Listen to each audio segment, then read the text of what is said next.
through that, and certainly feel that the whole experience, all of those people are saying, was utterly worthwhile. Lucy, back to you for now in Cardiff.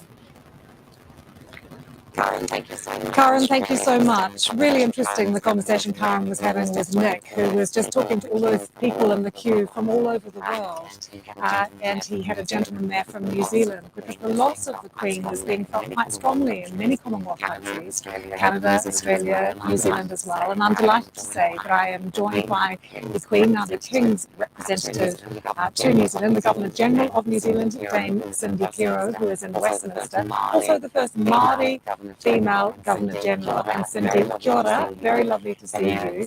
Can you explain to us firstly how New Zealanders are feeling at the moment, whether they are acutely sensing the loss of Queen Elizabeth? Kia ora, Lucy, and kia ora, Lucy, and thank you. They are deeply sensing the loss of the Queen. She is someone who has held in high regard and deep and enormous respect, which is universal across the whole population. And I know I speak on behalf of all New Zealanders when I say that we are deeply Queen.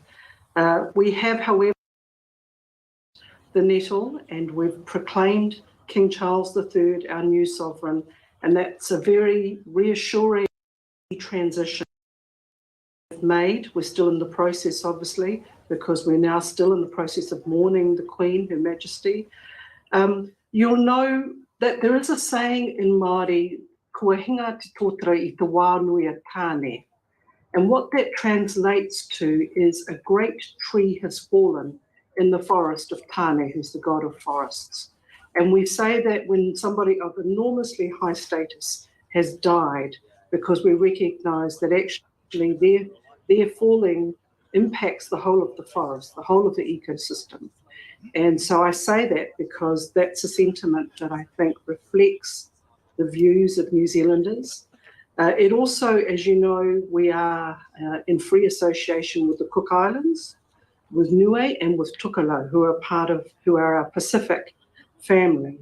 And so I also happen to be Governor-General of Niue and Tukalo, and the Cook Islands have their own Governor-General, but will be meeting with their Prime Minister. But all of us share in our regard, and all of us share in this time of sadness about the Queen's death, and we are mourning her and very mindful especially of her family, who are having to go through this enormous process and this really ancient series of pageants and ceremonies that mark the ending of the most historic reign of Queen Elizabeth, 70 years sovereign, 70 years our Queen in New Zealand, and deeply, deeply missed. And they are doing it with such dignity at a time when they will be feeling so much loss, Cindy, as well. But I wonder, growing up as a young Māori woman in New Zealand, what the Queen meant to you? Well, she was a little bit removed from my daily life, which was one of not a great deal of poverty. But I do remember going to the cinemas and as a child and as a young person, and we would still stand and we would sing God Save the Queen. So she was very much reflected in the fabric of our society and in our public life. So it's a fair while since we've had the organist rising from the cinema to play God Save the Queen and everyone standing and singing it. But she's become, if you like, she's become part of our more everyday presence because of the use of other mediums, including most particularly television, and being able to see her more immediately as opposed to more removed. So, you know, I think that she's been a sovereign during a period of enormous changes and transitions in our country, in New Zealand and in the Pacific, but also globally. And I just mentioned one, which is technology.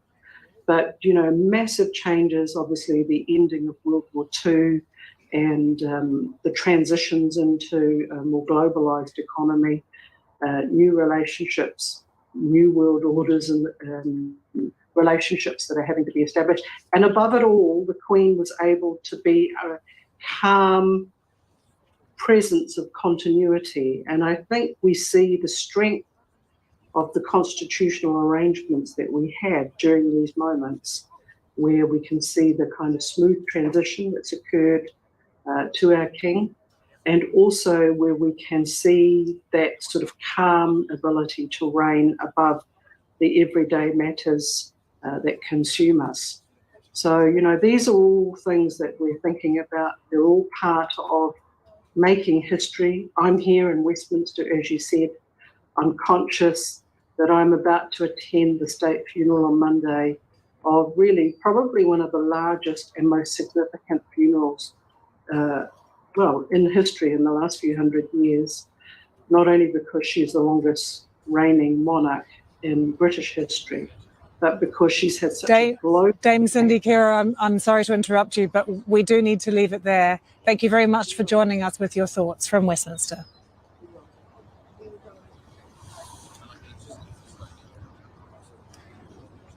That was Dame Cindy Kiro, the Governor-General of New Zealand, just reflecting on the life of Queen Elizabeth and the role that she will now play attending that state funeral on Monday. If you'd like more details of the funeral or the various events, the ceremonial events leading up to Monday, do go to the website, bbc.com/news.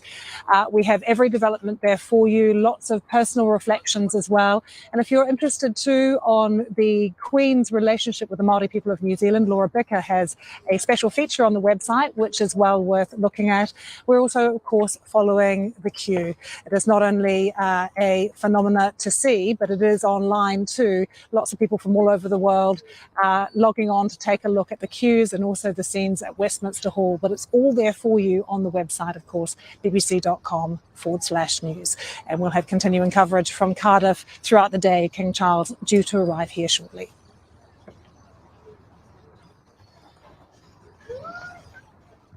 Well, Lucy, thank you very much indeed for that, Lucy Hockings there. Well, let's move on now to some other news, because in Ukraine, evidence of mass graves that could hold the bodies of more than 400 people.